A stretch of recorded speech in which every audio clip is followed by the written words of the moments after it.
Power एक ऐसी चीज है जो कि हर दूसरा इंसान रिस्पेक्ट चाहता है, फ्रीडम चाहता है, अपनी आइडेंटिटी बनाना चाहता है। और इसीलिए हमने रॉबर्ट ग्रीन की बुक से इंस्पायर होकर शुरू करी थी एक नई series the 48 laws of power, जिसका फर्स्ट लॉ हम देख चुके थे। अगर आपने नहीं देखा तो आपको डिस्क्रिप्शन में पूरी सीरीज की प्लेलिस्ट की लिंक मिल जाएगी। और आज हम कवर करने वाले हैं second law, never put too much trust in friends, learn how to use enemies. सोचो आपका एक ऐसा बेस्ट फ्रेंड जिससे आप अपनी सारी बातें शेयर करते हो, जिस पर आपको ये भरोसा है कि आपके मुश्किल वक्त में वो आपका साथ जरूर देगा। लेकिन कभी कभी प्रॉब्लम यही होती है कि हम लोगों को उनके एक्शंस से नहीं, अपनी फीलिंग्स से जज करते हैं। हमें लगता है कि ये मेरा दोस्त है तो ये मेरे अगेंस्ट कभी नहीं जाएगा। लेकिन हिस्ट्री में ये बार बार देखा गया है कि पावर के गेम में इमोशंस और रियलिटी हमेशा सेम नहीं होती। इसका एक डेंजरस एग्जाम्पल हमें मिलता है बाइजेंटाइन एम्पायर में। 800 CE में वहाँ के एम्परर थे माइकल III, और वहीं पे एक नॉर्मल लड़का भी रहता था, बेलिस। एक बार उसने वहाँ के एम्परर को एक डेंजरस सिचुएशन से बचाया। तो एम्परर उससे बहुत ज्यादा इम्प्रेस हो जाते हैं, क्योंकि उन्हें लगता है कि ये बहुत ज्यादा लॉयल रहेगा मेरे लिए, क्योंकि इसने मेरी जान बचाई। और बदले में वहाँ के एम्परर ने बेलिस को पावर देनी शुरू कर दी। एक सीधा साधा वर्कर एम्पायर के पावरफुल लोगों में से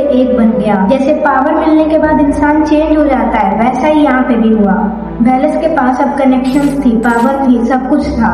और एक दिन बेलिस ने उसे एम्परर के खिलाफ खड़े होने का डिसीजन बनाया जिसने उसे पावर दी थी। उसने माइकल III को हटवा दिया और खुद एम्परर बन गया। अब आते हैं मेन टॉपिक पर, लॉ नंबर 2 पर, never put too much trust in friends, learn how to use enemies. इसका मतलब ये नहीं है कि तुम्हारा हर दोस्त तुम्हारा दुश्मन है। इसका मतलब ये है कि किसी पर भी, अपने दोस्त पर भी ब्लाइंडली ट्रस्ट करना डेंजरस है, क्योंकि दोस्त के साथ इमोशंस जुड़े होते हैं और इमोशंस कभी कभी रियलिटी को हाइड कर देते हैं। कभी कभी स्ट्रेंजर लोग ज्यादा सही होते हैं। क्यों? क्योंकि वो हमसे इमोशनली अटैच्ड नहीं होते हैं, क्योंकि वो डायरेक्टली फीडबैक देते हैं। और हमसे इमोशनली अटैच्ड लोग कभी कभी अपनी असली फीलिंग को हाइड कर देते हैं। प्रॉब्लम तुम्हारी सक्सेस नहीं है, प्रॉब्लम है और किसी का तुम्हारी सक्सेस को देखने का नजरिया। अब देखते हैं इसके सॉल्यूशन को। इसका सॉल्यूशन है ये 3 स्टेप फ्रेमवर्क। स्टेप 1, इमोशंस से नहीं, एबिलिटी से डिसाइड करो। अगर तुम किसी को अपनी लाइफ, बिजनेस या फिर कोई भी इम्पोर्टेंट काम में जगह दे रहे हो तो उसे जगह सिर्फ इस वजह से मत देना क्योंकि वो आपका दोस्त है।